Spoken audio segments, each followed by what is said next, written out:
Choreb Beruach, Sword of the Spirit. Interpreted and narrated by Wendy.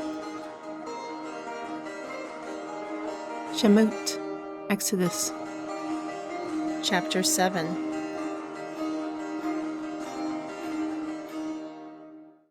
And it came to pass on the day Yahuwah spoke to Moshe in the land of Mitzrayim, that Yahuwah spoke to Moshe, saying, I am Yahuwah, speak to Paro, king of Mitzrayim, all that I say to you. Therefore Moshe spoke before Yahuwah. Behold, I have uncircumcised lips, so why would Paro hearken unto me? Then Yahuwah said to Moshe, Behold, I have made you a deity unto Paro, and Aharon, your brother, is your prophet. You will speak all that I command you. And Aharon, your brother, will speak to Paro, that he send the children of Yeshariel out of his land. However, I will harden Paro's heart. Then I will multiply my signs and my wonders in the land of Mitzrayim. Therefore Paro will not hearken to you, that I may lay my hand upon Mitzrayim. Then I will bring forth my armies, my people, the descendants of Yeshariel, out from the land of Mitzrayim, by great judgments.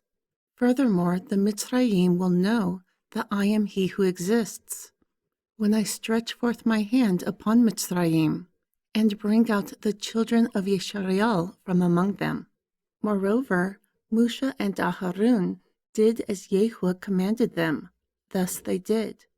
And Moshe was 80 years old, and Aharon was 83 years old when they spoke to Paro. Also, Yahuwah spoke to Moshe and to Aharon, saying, When Paro speaks to you, saying, Show a miracle for yourself, then you will say to Aharon, Take your rod and cast it before Paro. It will become a serpent. Then Moshe and Aharon went in unto Paro, and they did so as Yahuwah commanded. Thus Aharon cast down his rod before Paro, and before his servants, and it became a serpent.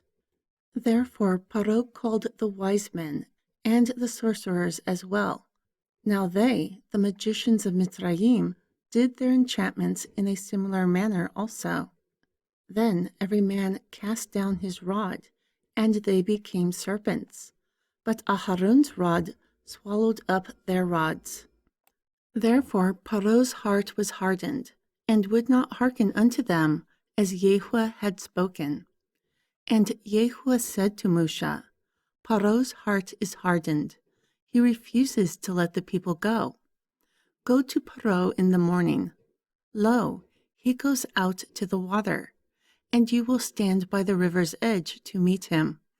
Then in your hand you will take the rod that turned into a serpent. You will take it in your hand, and you will say to him, Yahuwah Elohim of the Ayibarim has sent me to you, saying, Let my people go, that they may serve me in the wilderness. And behold, you would not hear until now. Thus saith Yahuwah, In this you will know that I am he who exists. Behold, I will strike with the rod that is in my hand upon the waters which are in the river, and they will turn to blood. And the fish that are in the river will die. Then the river will stink. Therefore the Mitzrayim will loathe to drink the water of the river. Then Yahuwah said to Moshe, Say to Aharon, Take your rod and stretch out your hand upon the waters of Mitzrayim, upon their streams, upon their rivers, upon their ponds, and upon all their pools of water, that they may become blood, and that there will be blood throughout all the land of Mitzrayim, and in the vessels of wood, and in the vessels of stone. Then Moshe and Aharon did so, as Yahuwah commanded, and he lifted up the rod and struck the waters that were in the river, in the sight of Paro, and in the sight of his servants. And all the waters that were in the river turned to blood. Furthermore, the fish that were in the river died, and the river stank, and the Mitzrayim could not drink the water of the river, and there was blood throughout all the land of Mitzrayim. However, the magicians of Mitzrayim did so with their enchantments. Therefore Paro's heart hardened, and did not hearken unto them, as Yahuwah had spoken. Then Paro turned and went into his house. His heart was not moved by this also. And all the Mitzrayim dug round about the river for water to drink, because they could not drink the water of the river.